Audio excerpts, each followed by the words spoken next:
Bueno, lo que ven en pantalla es el libro La acción humana, es el Tratado de Economía de Ludwig von Mises, que es uno de los libros más importantes de la escuela austríaca. Digamos que sin este libro posiblemente hoy no tengamos una escuela austríaca tan importante. Y digamos que es en ese libro donde se desarrolla la praxeología. Si bien, digamos, si vamos a la historia, uno podría decir que el interés por desarrollar una teoría económica de carácter universal, a priori, aplicable a todo tiempo y lugar, surge mucho tiempo antes. Por ejemplo, con los principios de economía política de Karl Menger en 1871. Digamos que Mises toma, en particular, este trabajo de Menger. Él lo lee en 1903, hasta ese momento Mises tenía un interés particular por la historia, por las ciencias políticas, pero no tanto por la economía. Entonces digamos que el interés de Mises por desarrollar la praxeología surge en particular de las contribuciones de Menger. Entonces a partir de una gran cantidad de trabajos, o sea, Mises publica una serie de libros, La teoría del dinero y el crédito en 1912, el socialismo en 1922, liberalismo en 1927, bueno, hay una serie de libros, burocracia, varios trabajos que algunos los voy a ir mencionando a lo largo de esta conferencia. En 1949 publica su Tratado de Economía, que es La acción humana, que es lo que tienen en pantalla. Es en ese libro donde Mises sistematiza el pensamiento económico que hoy consideramos más importante de la escuela austríaca, y que de alguna manera se distingue en gran parte del análisis económico neoclásico, con el cual vamos a hacer algunas contrastaciones. Ahora, praxeología es algo que la mayoría posiblemente no haya escuchado nunca mencionar. Por ahí si alguna vez estudiaron escuela austríaca, posiblemente sí lo hayan escuchado, puede parecer complejo, pero es algo muy simple. Al menos voy a tratar de explicarlo en los términos más sencillos posibles. Digamos que praxeología es, por definición, el estudio de la acción humana. Entonces, cuando estudiamos la acción humana, algo tan sencillo como el simple actuar humano, podemos empezar a decir algunas cosas. Por ejemplo, ¿esto por qué? Porque los austríacos, en particular, intentan estudiar la acción humana con mucho realismo. Digamos, en lugar de hablar de los modelos más complejos del análisis económico neoclásico, en equilibrio, matemáticos, donde hay muchísima álgebra y muchísimas complicaciones, los austríacos, y en particular Mises, tratan de estudiar el análisis económico real, digamos, como el hombre de carne y hueso, el que camina por la calle, y analizar qué se puede decir respecto de ese actor humano. Entonces, lo primero que podemos decir es que cuando un individuo actúa, lo hace de manera intencional o deliberada. Por ahí si hay algún psicólogo aquí, va a levantar la mano y dice, no siempre, no toda acción es intencional, no toda acción es deliberada. Es cierto, digamos, pero digamos que lo que preocupa al análisis económico es el actuar humano intencional y deliberado. Uno diría, por definición, que toda persona cuando actúa lo que intenta es pasar de una situación menos satisfactoria a una situación más satisfactoria, y lo hace deliberadamente. Por otro lado, podríamos decir que la acción humana es racional. Y este es un término muy complejo. Digamos, si vamos a la literatura del análisis económico, la racionalidad es un concepto que tiene decenas de definiciones. Entonces, ¿en qué sentido es racional para Mises? Bueno, en el sentido de lo humanamente racional. Nosotros asumimos que los individuos actúan racionalmente, pero con sus limitaciones humanas, digamos, con posibilidad de error. Ahora vamos a ver qué entendemos por este concepto de racionalidad. Y a partir de este concepto de acción humana, así definido hasta ahora, vamos a empezar a desarrollar este sistema axiomático deductivo que caracteriza la praxeología. O sea, el punto de partida, que sería el axioma, a priori, hasta podríamos decir indiscutible en cierto sentido, por ahora no lo vamos a discutir, no es que no se discuta, sino que lo tomamos como punto de partida, es el actuar humano así descrito. Y a partir de ahí, con algunas características que ahora vamos a mencionar, vamos a ir viendo cómo se pueden ir deduciendo ciertas implicaciones lógicas. Por ejemplo, Mises nos habla del individualismo metodológico. ¿Esto qué significa? Que siempre quien actúa es un individuo. Hablamos a veces del pueblo, de la sociedad, del gobierno y una enorme cantidad de entes colectivos. Bueno, esos entes colectivos no actúan independientemente de los actores. Entonces, siempre quien actúa es un individuo. Por otro lado, cuando un individuo actúa, lo hace a través de lo que podríamos llamar una idea tecnológica. En realidad, Esto, un sinónimo, para decirlo más sencillo, es un plan. La gente actúa con un plan, los individuos actúan con un plan. Y este plan implica hacerse de ciertos medios que, combinados de cierta manera, nos permitan alcanzar un fin. Ahora, acá hay que hacer una aclaración importante. Medios y fines son elegidos de manera subjetiva por el actor humano. Los medios y fines no son algo que venga dado.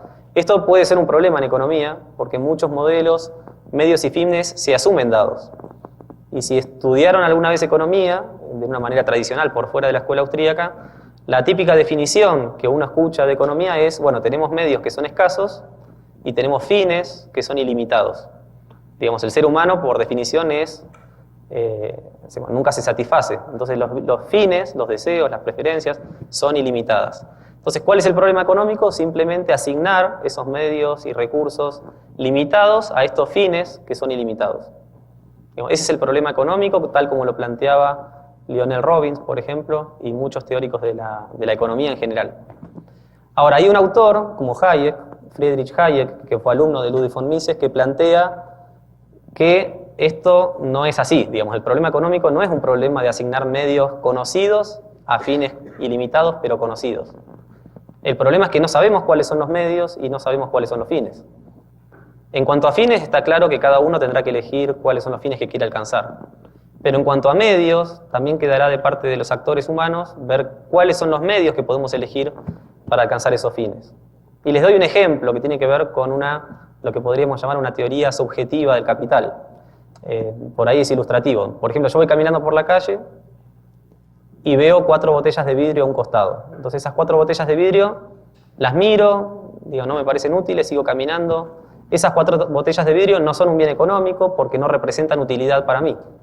Ahora, imagínense que atrás mío viene otra persona caminando, ve las mismas 4 botellas y entiende empresarialmente, con el estado de alerta y algunas funciones que ahora vamos a caracterizar de la función empresarial, que si reciclamos esas botellas de vidrio podríamos producir, por ejemplo, un jarrón, distintas cosas de vidrio. Entonces, fíjense que esas botellas de vidrio en el primer caso, en el mío, digamos, no son un bien económico. Y fíjense que en el segundo caso, esas mismas 4 botellas son un bien de capital. ¿Por qué? Porque alguien, empresarialmente o con su estado de alerta, entendió que esas 4 botellas de vidrio podían ser útiles en un proceso de producción. Entonces acá empezamos a ver diferencias, ¿no? No cualquier medio hay que asignarlo a cualquier fin, sino que alguien tiene que entender que esos medios son útiles para un fin. Acá empezamos a caracterizar de alguna manera el enfoque de proceso de mercado y formación de capital en el cual ahora vamos a profundizar. Por otro lado, recién hablábamos de medios. Digamos, ¿qué son los medios? Los medios son las cosas que podemos alterar, cosas que podemos tomar para alcanzar un fin. Pero hay otras cosas que no podemos afectar. Por ejemplo, la lluvia. Llueve y nosotros no podemos dejar hacer algo para evitar que llueva. O un terremoto. Hay muchas cosas que son, si se quiere, condiciones generales del entorno que nosotros no podemos afectar, que tomamos sí, de alguna manera, como un dato.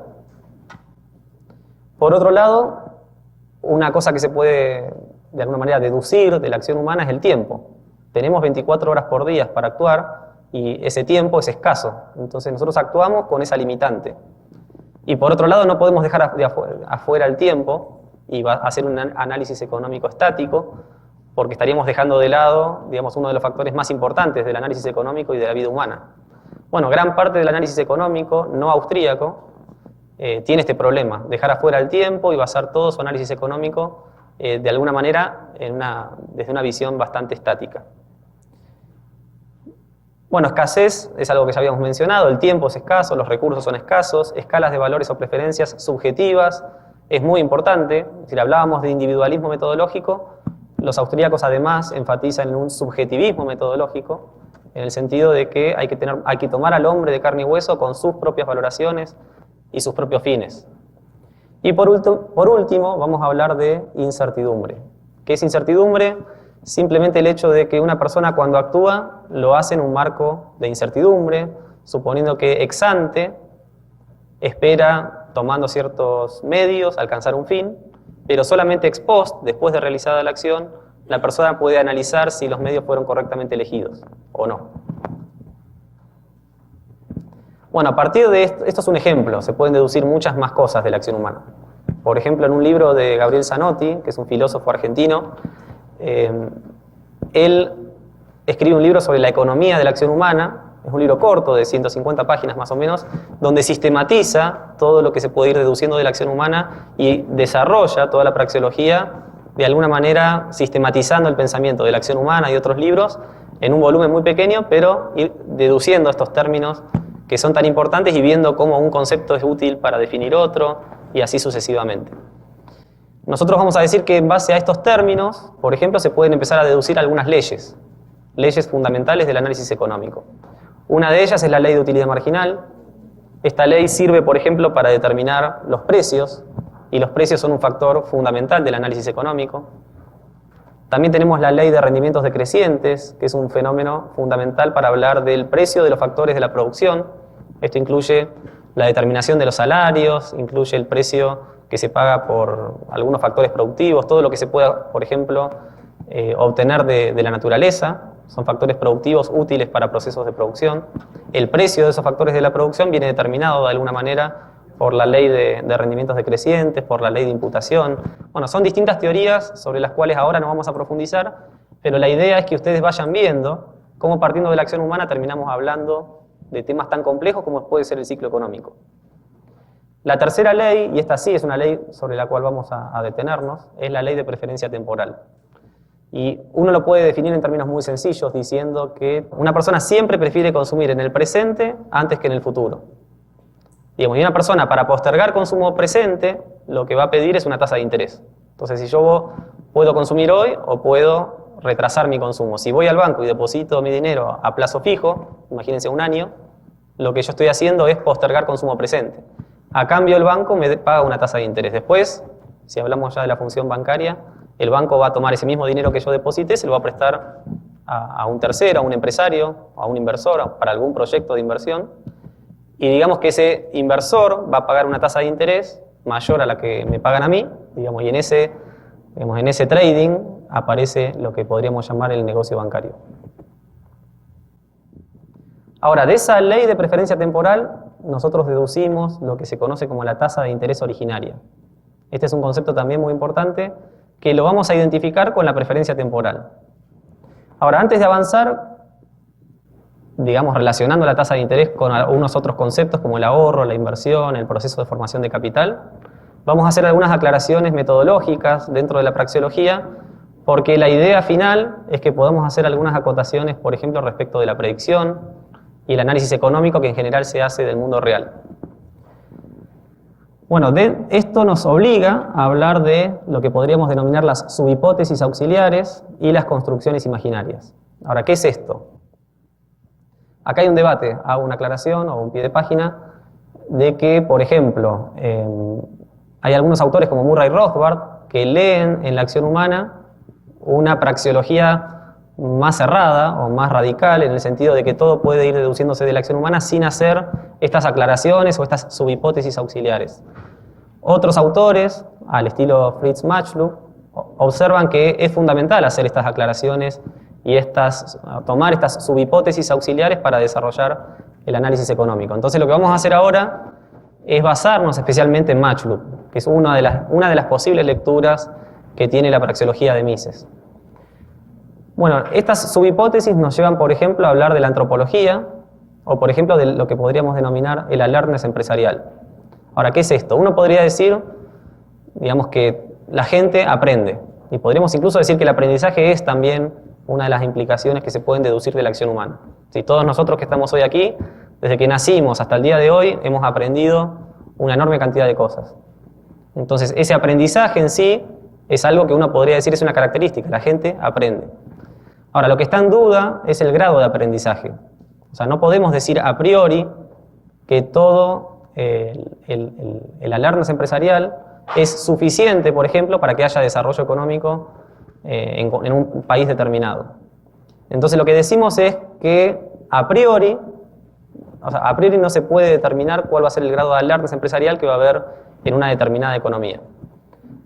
Esto es importante porque hay un debate muy importante también dentro de la escuela austríaca, donde hay un autor como no sé, muchos autores como Mises, como Hayek, que siempre enfatizan la idea de tendencia al equilibrio. Es como que en el proceso de mercado hay ciertas fuerzas equilibrantes. A medida que los empresarios empiezan a descubrir que hay desequilibrios en el mercado y ofrecen nuevos bienes y servicios, van satisfaciendo necesidades de los consumidores y se podría decir que vamos equilibrando.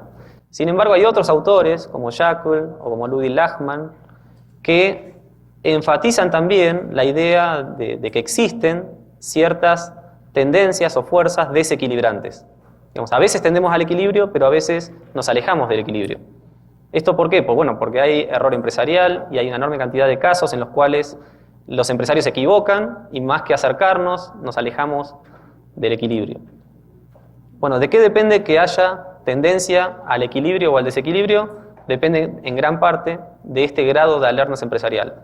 Si los empresarios aprenden y el grado de alertness es suficiente, se puede asumir que vamos a tender a un equilibrio constantemente. Otro punto que podría ser discutible es la versión minimalista del principio de maximización monetaria. ¿Esto qué es? Simplemente que nosotros asumimos en los modelos económicos que alguien que demanda, un consumidor, va a buscar siempre precios más bajos. Cuanto más bajo sea el precio, más va a ser la cantidad demandada. Cuanto más alto sea el precio, menor va a ser la cantidad demandada. Es la típica curva de demanda. Bueno, esto no se puede deducir a priori. No todas las personas se comportan de esta manera. O podríamos hablar de la curva de oferta y decir que un comerciante va a estar dispuesto a vender más unidades cuanto más alto sea el precio. Y va a estar dispuesto a vender menos unidades cuanto más bajo sea el precio. Esta es la curva dependiente positiva de oferta.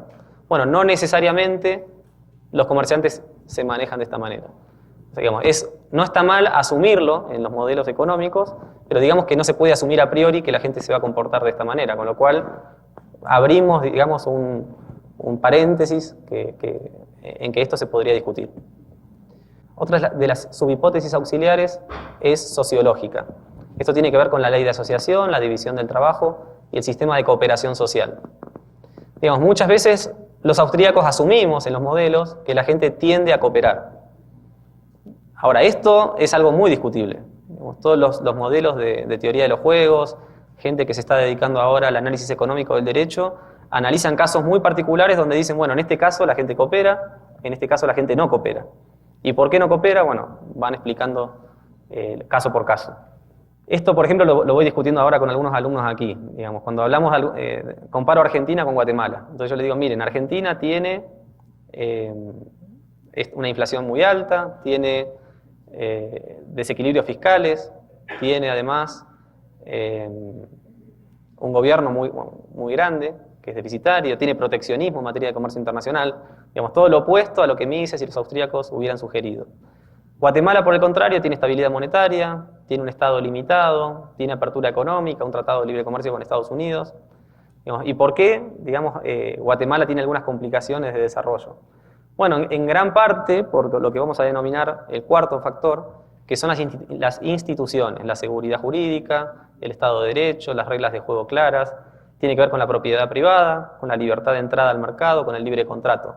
Estos son elementos que es importante que en una sociedad existan si queremos ver desarrollo en esa sociedad.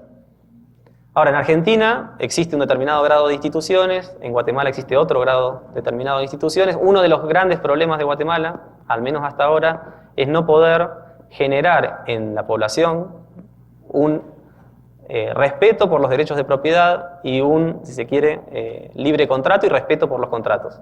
Digamos, en la medida que esto no se logre, es difícil que haya un desarrollo sostenido a tasas aceleradas y la economía logre reducir los niveles de pobreza, etc. Ahora, esto no es algo que desde la macroeconomía nosotros podamos resolver fácilmente. Es algo que es necesario ir generando de muchas maneras, como por ejemplo con la educación y bueno, tratando de convencer a la gente de que las instituciones importan, algo que en el análisis económico muchas veces se ignora. Ahora, para que haya cooperación social es necesario que haya derechos de propiedad. Entonces, si uno, por ejemplo, vamos a África y decimos eliminemos la intervención del Estado en la economía y no hay un proceso de desarrollo continuo, puede ser en gran parte porque todavía no se han generado este respeto por derechos de propiedad y este respeto por los contratos. Entonces, no es que en ausencia de Estado la economía tiende fácilmente al desarrollo, y hay muchos casos en los cuales en ausencia de Estado, si todavía no hay un cierto Estado de Derecho, no ocurre lo que uno prevería.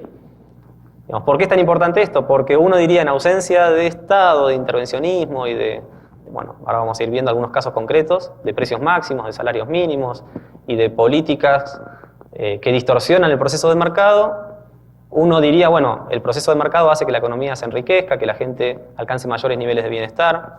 Bueno, si no tenemos derechos de propiedad claramente establecidos, si no tenemos instituciones fuertes, esto no ocurre.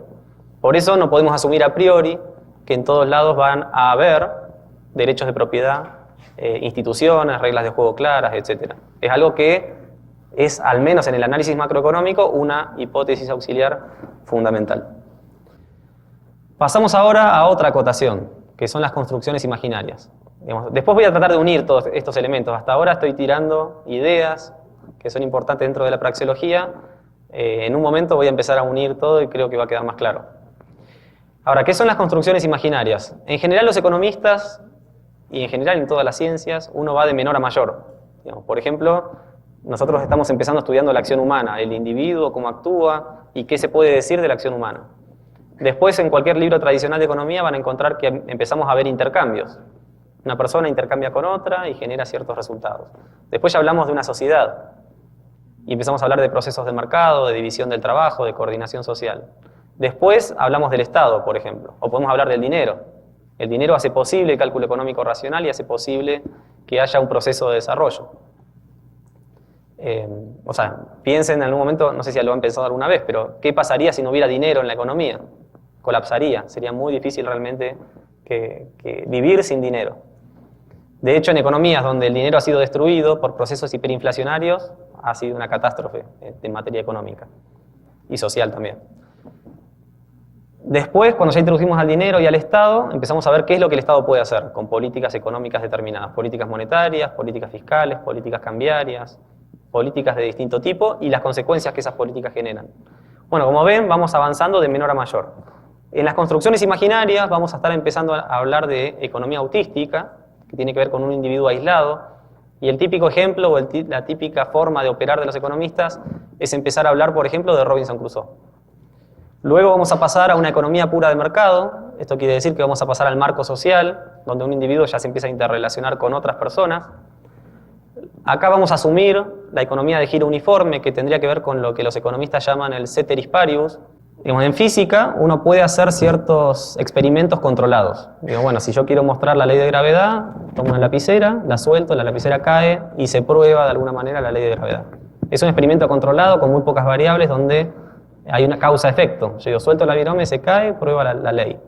En economía esto no pasa. No podemos aislar, de alguna manera no podemos aislar las variables. En economía, Hayek, por ejemplo, explicó que en economía estamos hablando todo el tiempo de fenómenos mucho más complejos que en la física. En ese sentido, la economía es la más compleja de las ciencias porque el ser humano es mucho más complejo que los elementos que se estudian en la química, en la biología o en la física. Sin desmerecer las otras ciencias, Hayek enfatizó que la acción humana es tan compleja que hace que la economía sea compleja y que lo que podemos decir respecto de la gente que estudiamos es muy limitado a la complejidad que representa el actor humano. Entonces, ¿cómo operan los economistas? En general, usan el ceteris paribus. Dicen, bueno, yo quiero analizar una política y qué efecto tiene, qué impacto tiene en la economía. Bueno, asumo que todo lo demás está constante. Es una forma de simplificar el análisis teórico, en el pizarrón, digamos. Ahora, cuando vamos al mundo real, nos encontramos con algunos problemas propios de que trabajamos con fenómenos muy complejos. No podemos independizar las variables. Y por último, aparece el estado final de reposo o la economía estacionaria, que tendría que ver con una economía en equilibrio. Los austríacos también utilizan alguna noción de equilibrio como el estado final de reposo. Ahora, lo hacen de manera diferente y sin abusar, digamos, como haría el enfoque neoclásico, pero vamos a ver, si ustedes estudiaran la empresarialidad, por ejemplo, podrían entender la importancia de ver este concepto. Tiene que ver con que en una economía en equilibrio, por ejemplo, no habría empresarialidad, no habría beneficios contables, no habría pérdidas. Estamos en equilibrio, todas las necesidades de alguna manera están satisfechas. En una economía en desequilibrio aparecen las oportunidades de inversión, aparece la empresarialidad, aparecen los beneficios o los potenciales o pérdidas potenciales, con lo cual empezamos a hablar de alguna manera de análisis económico. Una vez que hicimos todo este proceso, pasando del individuo al marco social y de ahí con estos supuestos por ejemplo, del ceteris paribus o economía de giro uniforme, pasamos a hablar de la teoría del intervencionismo. Y a partir de ahí vamos a poder entender cómo es que llegamos a una teoría del ciclo económico. Entonces, empecemos analizando a la economía autística, de cómo Robinson Crusoe solo en la isla, un náufrago que cae en una isla, logra desarrollar la economía, él logra mejorar su nivel de vida, logra aumentar su nivel de producción y su nivel de consumo y alcanza un mayor bienestar a través de un proceso que vamos a denominar de formación de capital. Entonces, lo que vemos en este caso es que Robinson Crusoe, en el primer día que está en la isla, él dice, bueno, voy a recolectar algunos frutos para comer, para alimentarse. Entonces destina 10 horas a la recolección de frutos. Vamos a asumir, en este ejemplo, que tiene un nivel de productividad de una fruta por hora. Vamos a decir también que las otras 14 horas las destina a descansar, al ocio. Y vamos a decir que Robinson Crusoe, al primer día hace esto, el segundo día lo repite, el tercero, el cuarto, y ya el quinto empieza a pensar de qué manera logra aumentar los niveles de productividad para recolectar más frutos en menos tiempo, y de esa manera tener más tiempo libre para otras cosas. Entonces, digamos que después de probar distintas cosas, se da cuenta que si lograra fabricar o producir una vara lo suficientemente larga, podría golpear los arbustos, que los frutos caigan, y eso le permitiría aumentar su productividad. Y vamos a decir que en su plan, él pretende o planifica que con la vara va a poder duplicar su productividad. O sea, ahora va a pasar a 2 frutos por hora en lugar de 1. Entonces, vamos a asumir que Robinson Crusoe restringe consumo presente. Esta restricción de consumo presente le permite ahorro por definición es restricción de consumo presente, y esas 5 horas que ahora no destina a recolectar frutos, las va a destinar a recolectar algunas ramas, algo que le permita construir esta vara lo suficientemente larga como para golpear los arbustos. Entonces al mismo tiempo reduce su ocio, su descanso en 5 horas más. Entonces tiene 5 horas para recolectar frutos, recolecta 5 frutos, tiene 9 horas para descansar y tiene 10 horas que ahorró en este proceso. Digamos que tiene 10 horas para fabricar la vara. Y asumimos que es exitoso en este proceso, que logra producir la vara, vamos a asumir que logra duplicar su productividad con la vara, con lo cual al final él encuentra que en 5 horas recolecta 10 frutos, lo cual le permite volver a descansar las otras 14 horas y le quedan 5 horas para destinar a otras cosas, a construir una red para pescar, a una casa, cualquier cosa que logre ir mejorando su nivel de vida. Ahora, el ejemplo es muy sencillo, pero ya nos deja con 4 conclusiones importantes, al menos para la macroeconomía y el análisis de los ciclos económicos posterior. En primer lugar, nos permite ver que el ahorro es indispensable para que haya inversión y formación de capital. Sin ahorro no hay inversión, fundamental en el análisis macroeconómico. En segundo lugar, que la cuantía del ahorro va a ser igual a la cuantía de la inversión. No puedo invertir más que lo que ahorré previamente. En tercer lugar, vemos que aparece la tasa de interés originaria. Este concepto tasa de interés que mencionamos al comienzo, aquí aparece. Fíjense que hay una sola persona, no hay intercambios, fíjense que no hay dinero y sin embargo aparece la tasa de interés. Bueno, ¿dónde aparece la tasa de interés? Bueno, en las 2 frutas. O sea, nosotros lo relacionábamos con la preferencia temporal. Entonces Robinson Crusoe lo que está haciendo es pensar que a futuro puede consumir 2 frutas por hora, mientras que ahora solo puede consumir 1 fruta por hora. Y digamos que esa preferencia temporal, esa mayor preferencia temporal por el futuro, lleva a Robinson Crusoe a reducir consumo presente. Entonces lo que motiva el ahorro es en definitiva la idea de 2 frutas mañana versus 1 fruta hoy. Eso es lo que origina el concepto de tasa de interés originario. Y por último, vemos en este ejemplo muy sencillo que la forma que encuentra Robinson Crusoe de construir capital y de mejorar su nivel de vida y alcanzar mayor consumo es a través de la construcción de bienes de capital. O sea que la diferencia entre el Robinson Crusoe al final del proceso y al comienzo es la producción de bienes de capital. Si uno quiere explicar, por ejemplo, pegando un salto enorme, a por qué hay niveles de vida mayores en ciertos países que en otros, esto se debe en gran parte a la formación de capital, a la acumulación de capital. Si queremos explicar por qué nosotros nacemos en el siglo XX, XXI, con niveles de vida mayores que los que había hace 500 años, esto tiene que ver con que nacemos en un mundo donde hay mucha mayor acumulación de capital. O sea, nacemos en un mundo donde ya hay cosas, e incluso un know-how, que nos permite producir bienes y servicios con una productividad mucho mayor de lo que era hace 500 años. Entonces, la acumulación de capital explica la diferencia del nivel de vida que hay en un momento respecto de otro. Bueno, ahora lo vamos a hacer un poco más complejo. O sea, esto fue la forma de explicarlo sencillo. Ahora vamos a pasar al gráfico que ahora están viendo en pantalla, para lo cual vamos a tener que explicar qué son estos gráficos que están representados allí. En este sentido, vamos a hablar un poco de Roger Garrison, que es un economista que en el año 2001 publicó un libro que se llama Tiempo y Dinero. Él es un profesor de la Universidad de Auburn, también un economista del Mises Institute en Estados Unidos, y este libro, Tiempo y Dinero, representa este modelo de macroeconomía del capital que vamos a tratar de sintetizar. Él en este sentido se apoya sobre una larga tradición, más de 100 años, elaborando aportes que terminan formando parte de esta macroeconomía del capital, como el aporte de Menger sobre los bienes de capital de primer orden o de orden superior, de von Baber, que relaciona el capital con el interés, de Mises, que escribe su libro Teoría del Dinero y el Crédito y empieza a desarrollar lo que vamos a denominar el proceso de formación de capital y también la teoría austríaca del ciclo económico, de Hayek, que en definitiva es quien sistematiza o sintetiza la estructura intertemporal de la producción o teoría del capital en un triángulo que recibe su nombre, triángulo hayekiano, de Rothbard, que en su libro Man, Economy and State, Hombre, Economía y Estado, traducido al español en Unión Editorial, Rothbard logra sistematizar aún mejor la estructura del capital, o Marx Cousin, que en un libro sobre la estructura de la producción avanza todavía más en el entendimiento de la estructura productiva. Bueno, Garrison toma todo esto y en 1978 publica por primera vez un artículo tratando de sistematizar la macroeconomía del capital. No tiene mucho éxito y a partir de ahí, bueno, publica una enorme cantidad de artículos en revistas científicas, hasta que en 2001 publica su libro Tiempo y Dinero que mencionaba antes, donde sistematiza este pensamiento de macroeconomía del capital.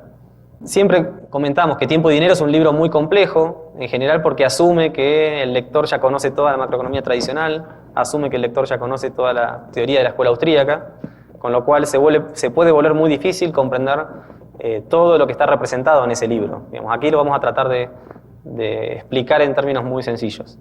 Y por otro lado, se toma este libro y este modelo como un puente entre la escuela austríaca y el mainstream neoclásico.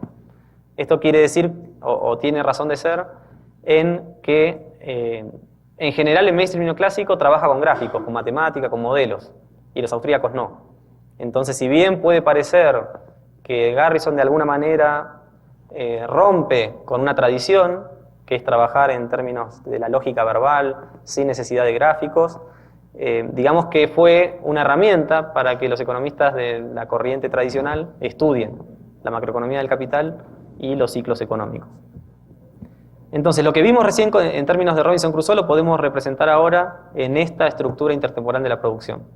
Lo que ven en pantalla es la estructura productiva. Tomemos cualquier producción, por ejemplo de un automóvil. La producción de un automóvil se puede dividir en etapas.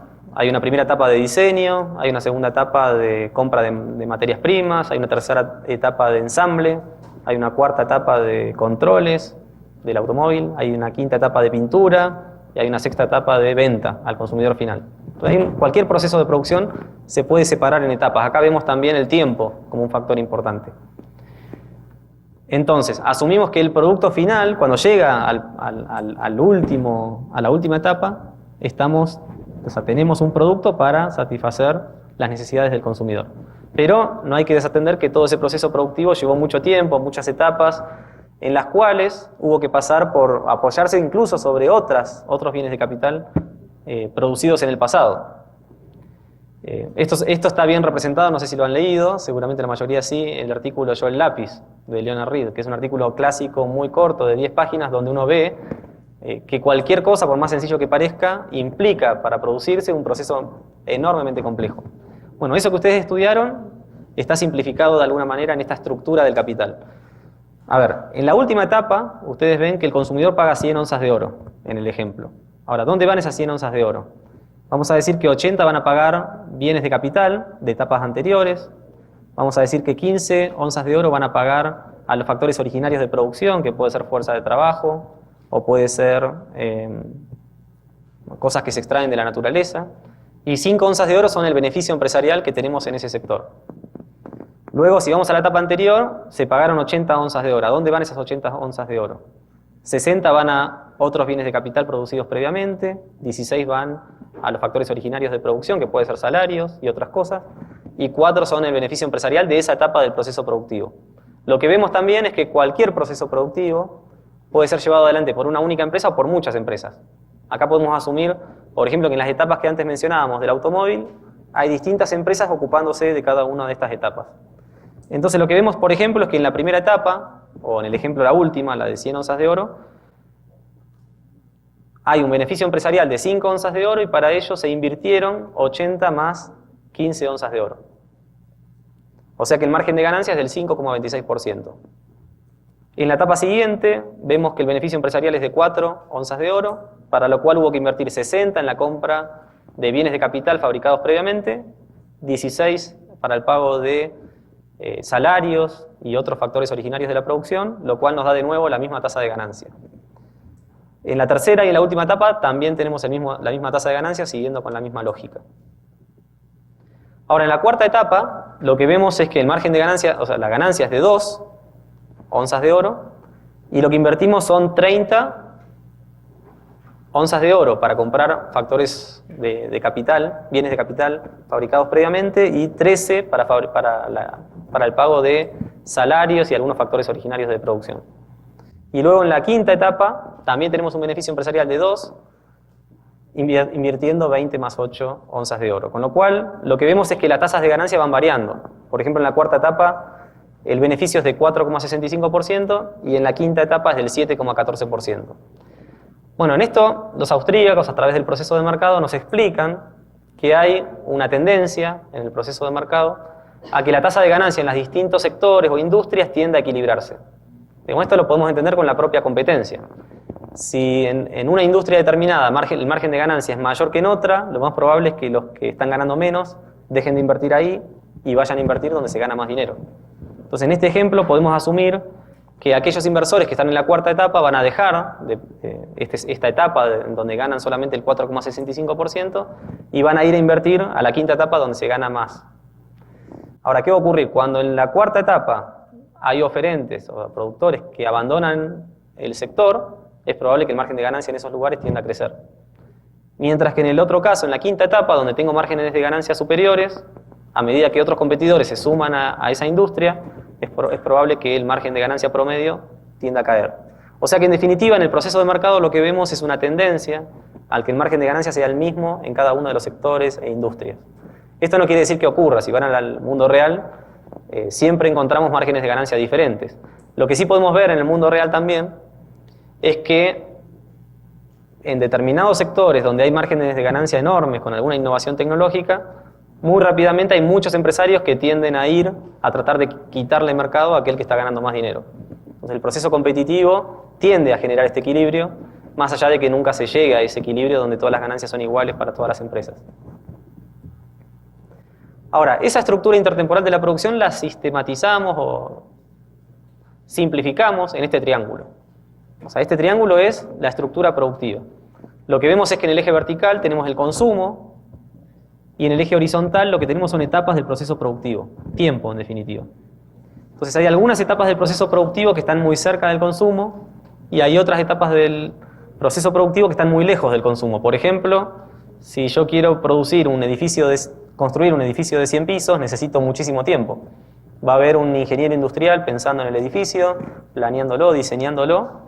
Me va a llevar probablemente, 10 años, desde el momento en el cual la persona está pensando hasta que el edificio está habitable, para poder llegar a ese momento. Entonces, en el medio es necesario una cantidad de ahorro enorme que permita que haya un proceso de producción tan complejo como la construcción de un edificio. Bueno, luego hay otras industrias, por ejemplo, el supermercado está muy cerca del consumo. Digamos, están de alguna manera recibiendo el producto final y vendiéndolo al consumidor. Este es la última fase de un proceso productivo que termina con el consumo. Esto de alguna manera, el triángulo de Hayek, se puede estudiar empíricamente. Digamos, se puede estudiar, cualquier ministerio de economía en cualquier país genera de alguna manera estadísticas respecto de las distintas industrias. Y nosotros podemos clasificar a las industrias. Algunas trabajan más cerca del consumo, otras trabajan más lejos, y podemos ver cómo las políticas monetarias y las políticas económicas tienden a ir variando este proceso. Ahora, siguiendo con la lógica de Robinson Crusoe, lo que decíamos es que para que sea posible la inversión es necesario el ahorro, y el ahorro lo habíamos definido como restricción de consumo presente.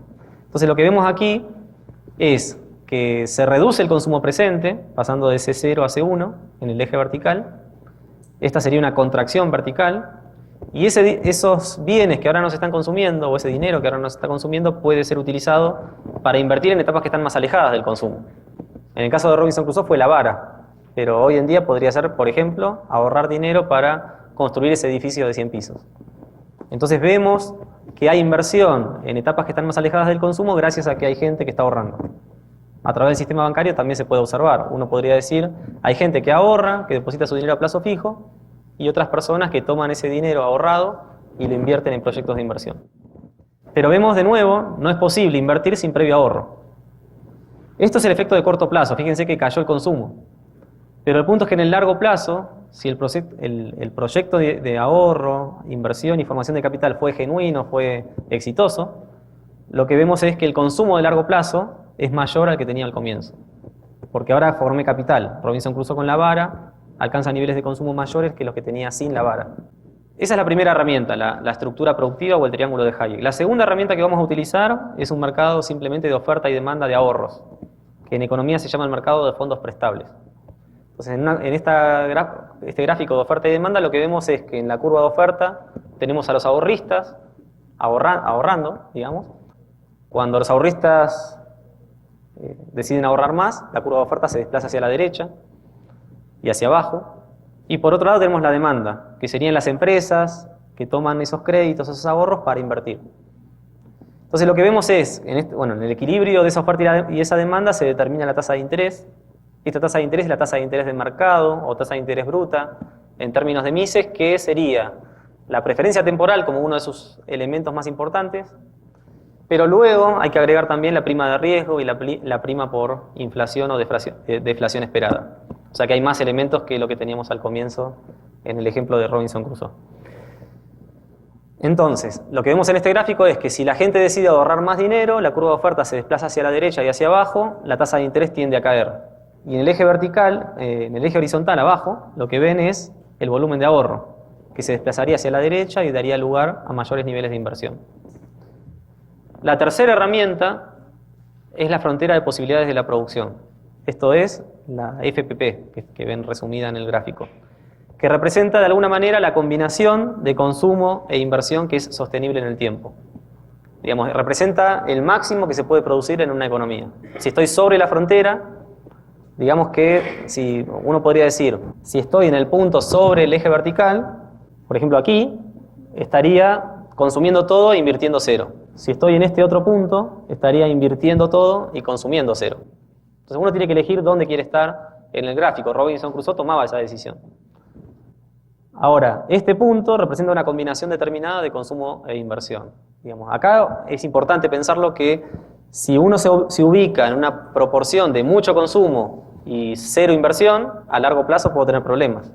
Digamos que en toda sociedad hay un mínimo de ahorro necesario y de formación de capital para evitar la amortización del capital. El capital se va desgastando, se va amortizando. Si yo no creo nuevo capital, la economía tiende al retroceso. Entonces es necesario que haya cierto nivel de ahorro e inversión. Si yo estoy aquí y consumo muy poco e invierto mucho, es probable que la economía tienda a acelerarse más el crecimiento económico. Bueno, acá es donde vamos a hacerlo un poco más complejo ahora. Vamos a pasar a unir las tres herramientas que recién veíamos. Entonces lo que vemos es los efectos de un aumento del ahorro voluntario. O sea, imagínense que la gente tiende a ahorrar más dinero. Lo único que vemos es que la curva de ahorros, digamos la curva de oferta de créditos y de ahorros, se desplaza hacia la derecha. Ahora, ¿esto qué genera? Como decíamos recién, hace que la tasa de interés tienda a caer. Y por otro lado, tiende a que sea posible, ante un mayor ahorro, invertir más dinero. Ahora, para que esto sea posible fue necesario restringir consumo presente. Entonces, fíjense cómo en el eje vertical pasé de un nivel de consumo C0, bueno, acá debería decir C1. O sea, reduje el consumo. Y esa reducción del consumo es lo que hizo posible que aquí pase de un nivel de inversión I0 a I1. Es un cambio de alguna manera en la combinación de ahorro-inversión o de consumo-inversión que hay en la economía. Al mismo tiempo, podemos ver que el hecho de que haya gente ahorrando, restringiendo consumo presente, es lo que permite que esto que ahora no se consume se invierta en etapas que están más alejadas del consumo. Bueno, esto es el efecto de corto plazo. Fíjense que lo único que tuvimos es una caída del consumo para habilitar proyectos de inversión y formación de capital. Ahora, si fuimos exitosos y la economía logró formar nuevo capital, entonces vamos a decir que hemos logrado expandir la frontera de posibilidades de la producción. Ahora podemos producir más bienes y servicios que antes. Todo gracias al proceso de ahorro, inversión y formación de capital. En este caso sería Robinson Crusoe con la vara, es más productivo que Robinson Crusoe sin la vara.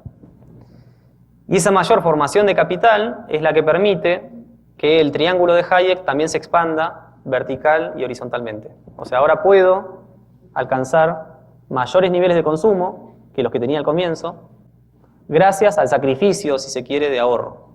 O sea, lo que estamos diciendo de alguna manera es que es necesario el ahorro, y es un sacrificio importante que la sociedad hace en algún momento para poder habilitar procesos de ahorro, ahorro, inversión y formación de capital que a largo plazo nos van a permitir consumir más en el futuro. Esto es simplemente lo que estamos diciendo hasta ahora. Ahora, ¿qué dicen de alguna manera los austríacos con esta teoría general del intervencionismo? Hasta ahora no hablamos de Estado. Bueno, esto posiblemente lo hayan estudiado, tiene que ver con controles de precios. Por ahí en proceso económico 1 y 2 yo sé que se estudia, a los que ya hayan pasado por el proceso, lo que puede ser la teoría de los precios máximos. Esto es, imagínense, tengo el mercado de bienes y servicios, la producción de carne. Entonces imagínense que esta es la curva de demanda de carne y la curva de oferta de carne. El precio de equilibrio es el precio de mercado de la carne. Ahora imagínense que el gobierno dice, no, la carne está muy cara, la gente no puede comer carne, vamos a bajar el precio. Vamos a obligar a las empresas a que en lugar de cobrar, no sé, $10 el kilo, cobre $5 el kilo.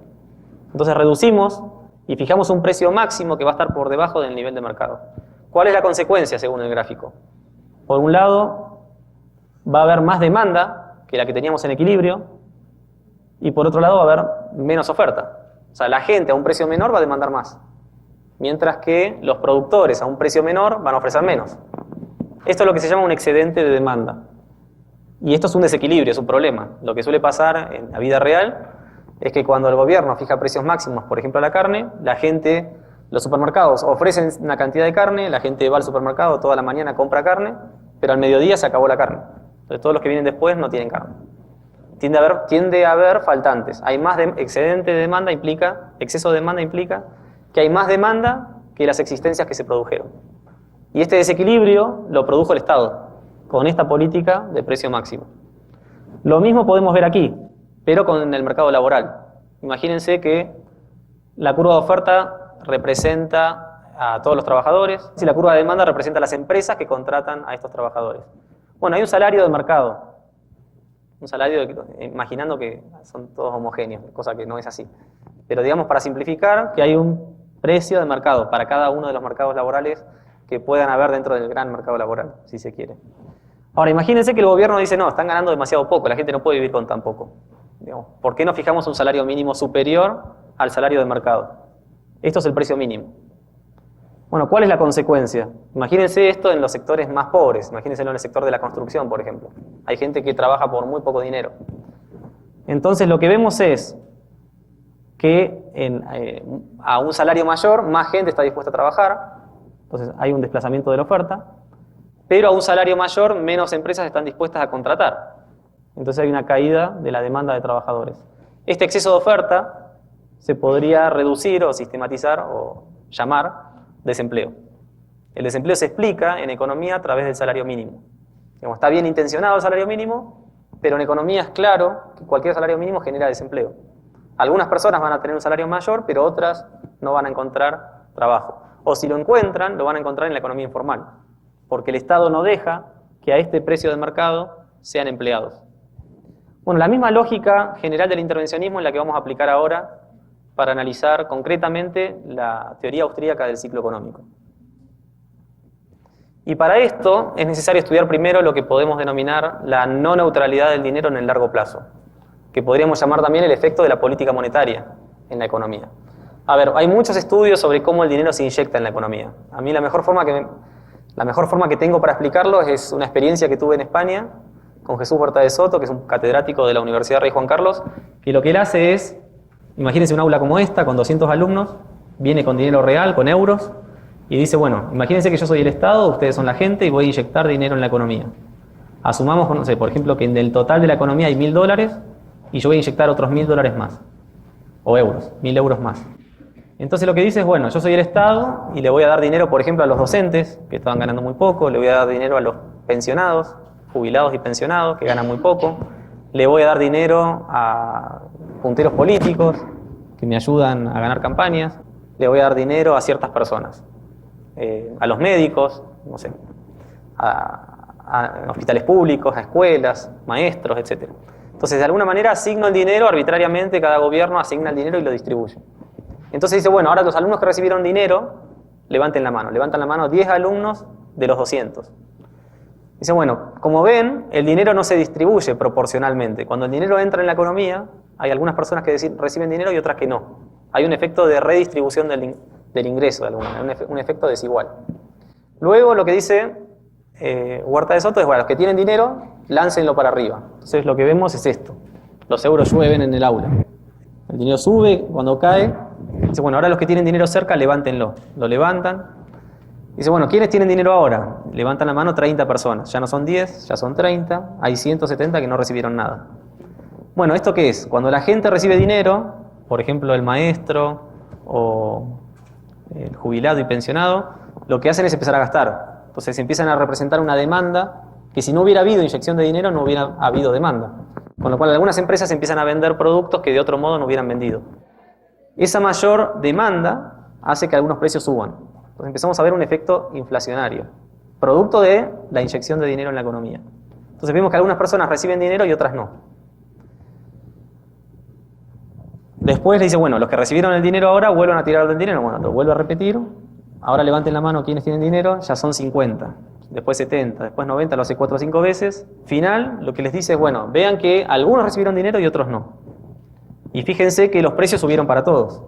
Con lo cual, las personas que nunca recibieron nada de este dinero inyectado, enfrentan precios mayores con el mismo nivel de dinero, con el mismo nivel de salarios. Y ese es el efecto más regresivo y más problemático de la inflación. Que algunas personas reciben dinero y otras no. Ahora, lo que vamos a analizar es cómo esto ocurre precisamente en este modelo de macroeconomía del capital. Entonces, ahora vamos a asumir que no es que la gente está ahorrando dinero. Lo que vamos a asumir es que hay una autoridad monetaria, un banco central, que está inyectando dinero en el mercado. Cuando el Banco Central inyecta dinero, ese nuevo dinero creado es igual, son los mismos billetes que los que teníamos antes, que se habían ahorrado. Entonces, lo que vemos, por un lado, es que cae la tasa de interés, porque de alguna manera el nuevo dinero creado es parecido o permite también niveles mayores de inversión. Entonces fíjense que hay mayor inversión gracias al nuevo dinero creado. O sea, el Banco Central inyecta dinero, se lo da a los bancos comerciales le dicen a la gente, bueno, ahora les puedo dar créditos a tasas de interés más bajas. Si antes era 8%, ahora se los puedo dar al 3%. Entonces, ante una tasa de interés menor, el costo de oportunidad de invertir es mayor, las empresas empiezan a invertir, a generar empleo, hay una etapa de auge. Pero fíjense que hay un mayor nivel de inversión, pero a su vez hay menores niveles de ahorro. Antes decíamos, hay mayores niveles de ahorro que habilitan mayores niveles de inversión. Ahora vemos que no hay más niveles de ahorro y tenemos igualmente mayores niveles de inversión. Se rompe aquí esta identidad de ahorro-inversión que habíamos visto en el caso de Robinson Crusoe y en el proceso de formación de capital genuino. Entonces lo que tenemos es un proceso de auge, donde hay empresas invirtiendo, empresas contratando personal, gracias a la política monetaria. Y esto es posible porque hay una tasa de interés más baja que la de mercado. Entonces, antes decíamos que era necesario restringir el consumo, ahorrar para poder invertir. Ahora vemos que no hace falta. Ahora vemos que las políticas de dinero fácil permiten que haya mayores niveles de consumo y mayores niveles de inversión simultáneamente. ¿Esto por qué ocurre? Porque por un lado hay empresas que toman créditos e invierten, por otro lado las familias compran electrodomésticos, compran automóviles, toman algún crédito hipotecario, pueden consumir más que antes de la política de dinero fácil. Entonces Roger Garrison, cuando representa esto, lo hace con una línea de puntos para decir que este proceso de auge, a diferencia del que vimos antes, no es sostenible en el tiempo. Y no va a ser sostenible porque las políticas monetarias, si bien en el corto plazo nos pueden dar ciertos beneficios, en el largo plazo nos dejan con consecuencias bastante nefastas, digamos, para el proceso de desarrollo de cualquier país. Entonces, lo que vemos es que por un lado hay gente que consume, que aumenta su consumo, y por otro lado hay empresas que toman ese dinero e invierten en etapas que están más alejadas del consumo. Ahora, esto no puede sostenerse en el tiempo. El último caso empírico para mostrarlo es lo que ocurrió en Estados Unidos en el año 2008. Después de la crisis del 2001, Estados Unidos bajó la tasa de interés del 6,75% al 1% entre 2001 y 2004, y esa reducción artificial de la tasa de interés generó un auge que dio lugar a una burbuja inmobiliaria inmensa. Cuando en 2004 Alan Greenspan observó que había síntomas de que la inflación se empezaba a acelerar, dijo, no, tenemos que subir la tasa de interés para contraer la oferta monetaria y evitar el efecto inflacionario que genera efectos perversos. Cuando esto ocurrió, la tasa de interés subió. Digamos, acá estamos asumiendo en el modelo que la tasa de interés no solo vuelve al nivel inicial, vuelve a un nivel mayor que el que teníamos antes de la política monetaria. ¿Por qué? Porque en el medio de este proceso los niveles de ahorro se redujeron, fruto de la política monetaria. Entonces lo que vemos tenemos un proceso de inversión, un auge donde hay creación de empleo, donde las acciones de la bolsa de valores aumentan, donde las empresas ganan muchísimo dinero porque hay mucha gente consumiendo. Está todo bien, digamos, tenemos muy buenos resultados. Todos los empresarios son exitosos, se emprenden nuevas empresas en todas las industrias, va todo muy bien. Ahora, cuando la tasa de interés sube, los empresarios se empiezan a dar cuenta que muchos de los proyectos de inversión que se llevaron adelante gracias a la política crediticia se tienen que abandonar, no se pueden continuar. Y no se pueden continuar porque ahora la tasa de interés, no sé, había bajado del 5 al 2%, en el caso de Estados Unidos del 6 al 1%, y luego volvió a subir. En Estados Unidos subió al 5,25%, en algunas economías o en el modelo estamos asumiendo que sube un poco más. Cuando hay esta contracción del crédito, lo que ocurre es esta crisis y depresión, una fase de crisis y depresión. Las empresas empiezan a tener problemas, empiezan a quebrar, empieza a haber un desempleo extendido en la economía, y de alguna manera hay una contracción de la estructura productiva. O sea, fíjense que habíamos logrado aumentar los niveles de producción, pero tuvimos que reducirlos por la crisis y depresión. Y en el acortamiento de la estructura productiva se está representando precisamente esto. Cuando hay crisis, el consumo cae y se dejan de invertir en etapas más alejadas del consumo y se pasa a invertir en etapas que están más cerca del consumo. Ahora, ¿cuál es la conclusión de esto? Bueno, cuando hacemos predicción, relacionándolo un poco con la praxeología que veíamos antes. Cuando hacemos praxeología, de alguna manera estamos pasando de una etapa a otra. Pasamos de la economía autística a la economía pura de mercado, vimos todo el proceso genuino de formación de capital y luego pasamos a una teoría del intervencionismo, donde se afectan las tasas de interés. Y vemos que cuando se afectan las tasas de interés hay efectos de corto plazo y luego efectos de largo plazo diferentes. La economía cae en crisis y depresión. Pero es necesario ir pasando por todas estas categorías y hacer muchas aclaraciones metodológicas, epistemológicas, para no equivocarnos respecto de las predicciones que vamos a hacer. Los economistas de la escuela austríaca insisten mucho, y en particular Mises, que las predicciones tienen que ser cualitativas.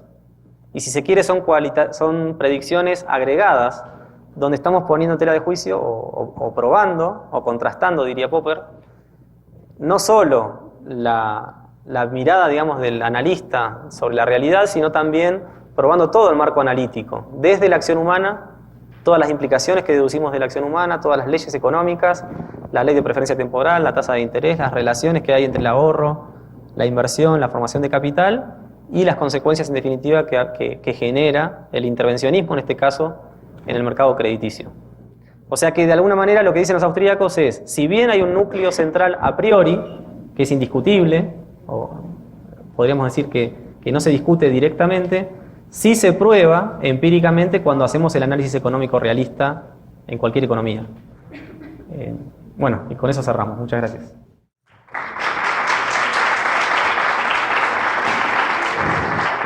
Dice que una política de ahorro en el corto plazo puede provocar una recesión. La pregunta es por qué, por si no escucharon todos, ¿por qué el ahorro puede llegar a generar en el corto plazo una recesión?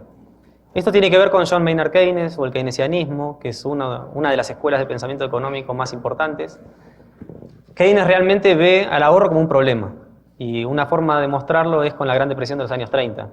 ¿Cómo es que él ve la Gran Depresión de los años 30? Él dice, estamos en la Gran Depresión, Y lo que veo es que el problema no es de oferta, que es un problema de demanda.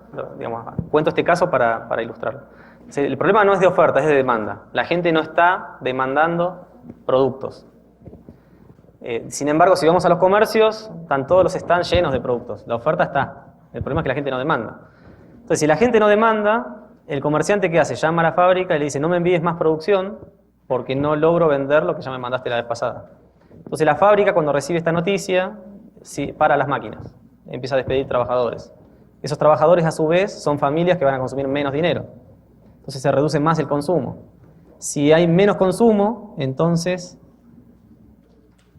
hay más trabajadores despedidos porque las fábricas no van a producir para nada. Entonces, de alguna manera, lo que ve Keynes en su, digamos, visión, en su marco analítico, es que si la gente no consume, tengo problemas. Entonces, necesito alentar el consumo. Él entiende que el atesoramiento o el ahorro, tampoco lo distingue bien dentro de su marco analítico, el ahorro y el atesoramiento reduce los niveles de consumo. Y el consumo es fundamental para mantener el círculo funcionando. Por eso los economistas tratan este flujo con el cual se empieza estudiando economía en general, que es como los bienes y servicios van circulando por las familias, por la producción de las fábricas, etc. Entonces lo que él entiende es esto, digamos, si hay ahorro y atesoramiento, significa que va a haber menos consumo, cuanto menos consumo haya, las empresas van a fabricar menos, y bueno, y explica toda su concepción del análisis económico parte de ahí. Él dice, en la medida de la Gran Depresión, si la gente no consume, entonces tenemos insuficiencia de demanda agregada. Él explica la crisis económica como insuficiencia de demanda agregada. Entonces lo que dice es, si la gente no consume, si las empresas no invierten en medio de la depresión porque no hay confianza, hay incertidumbre, etc., necesitamos que el Estado gaste lo que el sector privado no está gastando. Entonces hay un rol activo enorme de parte del Estado para estimular el consumo y la inversión, o sea, el consumo público e inversión pública, y eso trate de generar una reactivación de la economía. Todo fruto de su comprensión del problema. Nunca se preocupó Keynes, digamos, en el caso de la crisis del 30, por analizar cómo es que llegamos a esta situación particular. O sea, él dice, estamos en crisis, la crisis es porque la gente no consume y además no va a consumir. Él incluso habla de equilibrio con desempleo, diciendo, una vez que estamos acá, no hay por qué esperar que el mercado por sí mismo salga de esta situación, tenemos que hacer que el Estado haga lo que el mercado no hace. Entonces alienta mayores niveles de inversión pública, que se construyan puentes, que se construyan carreteras, y de esa manera tratar de salir de la situación. Esa es, digamos, la explicación keynesiana al problema. Después podríamos dedicar otra conferencia muy larga a hablar de lo que yo entiendo son algunos problemas en ese marco analítico. Para Roger Garrison, que es el que usted está poniendo ahí como un ejemplo, ¿cómo sería una solución, digamos, para poder tener un progreso según la acción humana, ¿verdad? ¿Cuál sería el futuro, entonces, económicamente hablando? Bueno, en este sentido, los austríacos, Garrison sigue la tradición austríaca, y en este sentido los austríacos son muy claros. Si queremos resolver problemas de inflación, basta con dejar de emitir moneda. Que los bancos centrales empiecen a controlar un poco más la oferta monetaria, como es en Guatemala, por ejemplo, que el Banco Central esté impedido constitucionalmente para financiar el déficit del gobierno. Esto me dijeron que lo pueden llegar a abandonar con la nueva reforma constitucional. Por ahora funciona y por eso Guatemala es uno de los países más estables en su historia en relación con el resto de los países latinoamericanos que han sufrido inflación acelerada constantemente. Y después, desde el punto de vista fiscal, uno diría que el gobierno participe o intervenga lo menos posible. En este sentido hay dos grandes roles para el Estado. Uno diría, un rol del Estado podría ser el del jardinero. Digamos, yo lo que hago es generar un contexto lo más favorable para que los emprendedores surjan e inviertan. El jardinero sería, digamos, generar un contexto para que las plantas se desarrollen, sin estar controlando todo el proceso de desarrollo de las plantas o de una flor. La idea sería generar un contexto donde se genere ese desarrollo. Por otro lado tenemos el del ingeniero, el ingeniero que está analizando paso a paso el proceso productivo. De alguna manera, los socialistas son identificados con el ingeniero social, que está planificando cada paso del proceso productivo. Sería Fidel Castro hoy en Cuba. Vamos a producir esto, bueno, tal persona se va a ocupar de tal parte, tal otra de otra cosa, y vamos asignando funciones específicas a distintas personas dentro de lo que yo entiendo tiene que ser lo que hay que producir. Bueno, digamos que cuanto menos ingenieros sociales seamos y más jardineros seamos, tratando de generar ese contexto favorable a la inversión, mejor nos va a ir. Dicho de otra manera, lo que buscamos es equilibrio fiscal, o sea, que lo que el Estado gaste no sea mayor que lo que recauda, o sea, que haya equilibrio fiscal. En segundo lugar, que haya estabilidad monetaria, que no haya inflación, como en Argentina ahora tenemos como 30% de inflación. La estabilidad monetaria ayuda al cálculo económico, a la eficiencia de las empresas y a alcanzar mayores niveles de productividad. Y que haya acuerdos de libre comercio. Si nos insertamos en la sociedad global de división del trabajo, es más factible que la economía tienda a desarrollarse. Y por último, las instituciones. Digamos, si respetamos los contratos, si respetamos las instituciones y buscamos reglas de juego claras que no estén cambiando todo el tiempo, eso ayuda a dar previsibilidad. Y la verdad que el inversor, que en definitiva es el que va a crear empleo, necesita esta previsibilidad que le da el marco institucional. En este punto es muy importante hablar de cultura, de educación, de un desarrollo que no ocurre, digamos, en el cual el economista poco se puede meter. Supongo que Garrison irá en esa vía. Después, en materia de política monetaria en particular, cómo alcanzamos la estabilidad monetaria es un largo debate. Los austríacos han planteado distintas propuestas, algunos dicen volvamos al patrón oro, otros dicen vayamos a un sistema competitivo de bancas, otros dicen bueno, un sistema de bancas pero con reserva fraccionaria, otros con reserva 100%. En el momento que hay una crisis económica y buscando esa estabilidad que se pueda alcanzar económicamente, en la que se den bienes y servicios conforme a la demanda que hay, ¿qué es mejor? ¿Que estalle esa burbuja de crisis para que se estabilice como debe ser la demanda, o que paulatinamente se estén dando unas medidas como se ha dado en el caso de Estados Unidos? Bueno, en este caso los austríacos dicen que una vez que generaste todo un proceso de mala inversión, fruto de políticas intervencionistas, en este caso una política de dinero fácil, es necesario, si queremos ajustar y volver a una situación de normalidad, que se corrijan todas las malas inversiones. El caso de Estados Unidos es muy particular porque uno podría decir que efectivamente en los últimos años se corrigió parte de la burbuja, se desinfló completamente. O sea, la burbuja inmobiliaria del año 2008 se corrigió porque a los precios máximos que habíamos alcanzado en el sector inmobiliario, los precios cayeron al 30, 40, 50% según el caso. O sea que la burbuja se desinfló. En parte, ese proceso de mala inversión se dejó ver, digamos. Ahora, si fue suficiente o no, es una pregunta difícil de probar empíricamente. Si ya se corrigió toda la mala inversión y ya estamos empezando de cero de nuevo, es una primera pregunta que no se puede responder claramente, al menos yo no puedo. La otra pregunta es que las políticas que la Reserva Federal está tomando ahora están dando lugar a nuevos problemas, a nuevas distorsiones. De hecho, la tasa de interés ahora está de nuevo en el 0%, ya hace algunos años, y la van a mantener hasta el 2014 en el 0%, con lo cual estarían generando una nueva burbuja. Y acá la pregunta que todo el mundo se hace es ¿cuál es la nueva burbuja? Algunos apuntan al oro y dicen, fíjese que el oro está creciendo como nunca. Hay una especulación enorme, pero también hay una inyección enorme de dólares en el mundo, que ya más que duplicaron los dólares que había hace 10 años. Solamente entre septiembre del 2008 y enero del 2009 se duplicaron la cantidad de dólares que hay en el mundo, con lo cual todos esos dólares van a algún lado y están generando unas nuevas burbujas. Algunos apuntan al oro y otros apuntamos a todos los commodities de Latinoamérica. O sea, los aumentos que vemos ahora en el café, en el cacao, en la soya en Argentina, en el cobre en Chile, en el gas en Bolivia, en el petróleo, el crudo en Ecuador y Venezuela, está generando que los países latinoamericanos puedan desarrollarse muy rápido, a pesar de lo que están haciendo.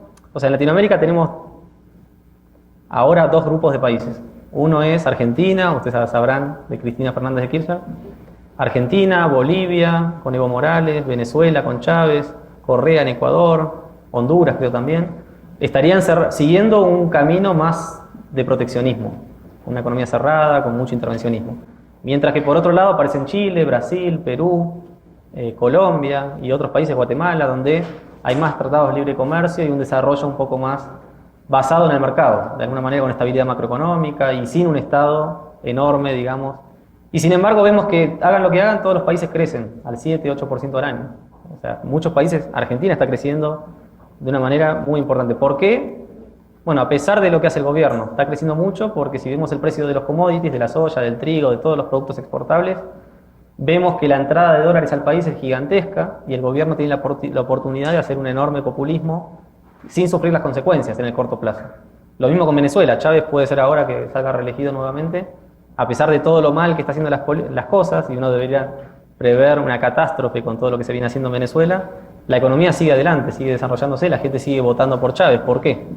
Bueno, porque el petróleo, la producción de petróleo es enorme, la cantidad de dólares que recibe el gobierno es enorme, el populismo que hace comprando votos es enorme, y entonces no podemos ver los resultados de esas políticas. Digamos, lo que tenemos en China es una burbuja especulativa enorme, y China es una burbuja para él. Entonces, de alguna manera, la burbuja en China explica una enorme demanda de productos de commodities en América Latina, que a su vez genera burbujas en América Latina.